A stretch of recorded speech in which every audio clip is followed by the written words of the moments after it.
From Tasmania to far north Queensland, Australia's hills and ridgelines along the Great Dividing Range are under threat. Here near Stanwell, less than 30 kilometres west of Rockhampton, you enter another world, a haven for native vegetation and wildlife on rugged hills, all but inaccessible by vehicle and challenging enough on foot.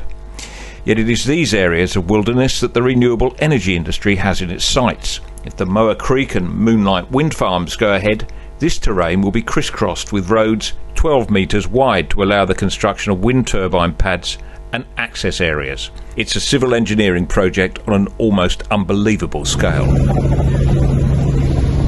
we're coming in, see the cliff face in front of us, that's called the Lookout, that mountain. Yeah. So this is the Moa Creek project, they want to put a turbine right on top of that. On top of that rock? On that rock there, I've got proof here. With a big one, presumably, then. 275 going there, Nick, to the tip of the blade. Wow. That's where they've got to take up to 30 metres off the top of these hills to get them under the specs. Oh, you are kidding. No, they need a 4 hectare pad to be able to turn these monsters, the trucks around, and the trucks are basically 130 metres long with the 100 metre blades on it. Because you remember, you've got to have a 400 tonne train get in there. Oh, yeah. And he's got to be stabilised, he can't be flapping in the breeze. So there's, what you're seeing there on the top of that ridge line, 7 turbines, right on the fringe of the top of this ridge line, 7. You can take 4 hectare pads on that, there's not going to be much of that hill left.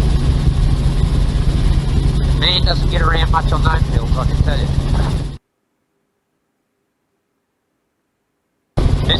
This one's the scary one.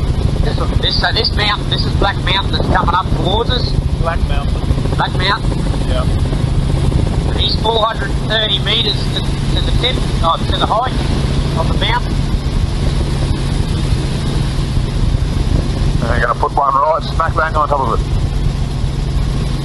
On here. Yep.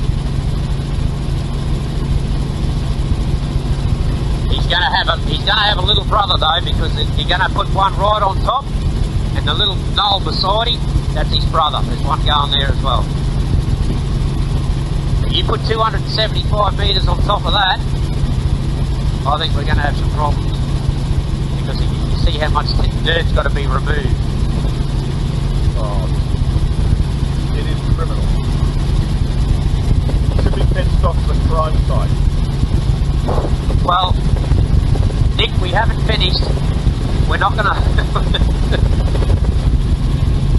So the amount of earth that's got to be shifted between those 2 knolls to get a 130 metre truck in there with a blade on it, let alone a 400 tonne truck crane to build the damn thing.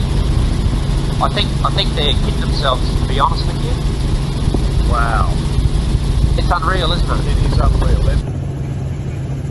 The land area that the turbines will consume will be considerably larger than Stanwell Power Station, which looks tiny by comparison. Yet on the day we visited, Stanwell was pushing out a very useful 750 megawatts into a grateful East Coast electricity grid. The land required to produce that amount of power by wind will be dozens of times larger. Glenn and Nikki Kelly have lived near Stanwell since it was built.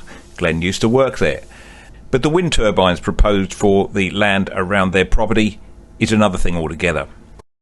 So to produce on their scale of things, to comprehend with Stanwell Power Station, we're looking at 7 to 10 Moa Creek projects. Yeah. But that's if they were working at a... At the nameplate? Yes. And they never do that. They never can. They never do that. And they're talking CQP, which I've spoken to the CEO of Energy Estate. When we've spoken the amount of projects to go in this area here, there'll be 400 turbines within 30 kilometres of my house.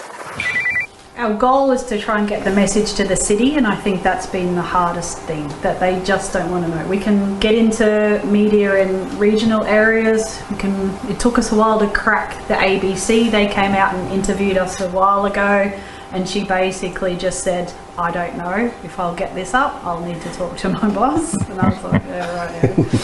Yeah. But we're starting to see it, and we go to the city and start telling people, and they're like, I have no idea about what do you mean?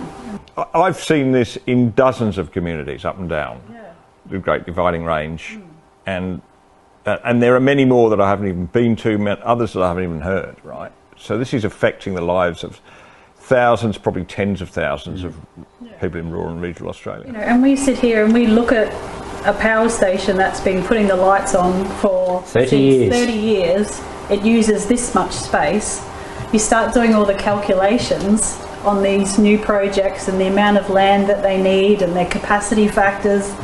Once you start doing that, you're just like, this is absolutely ridiculous. The numbers just do not make sense.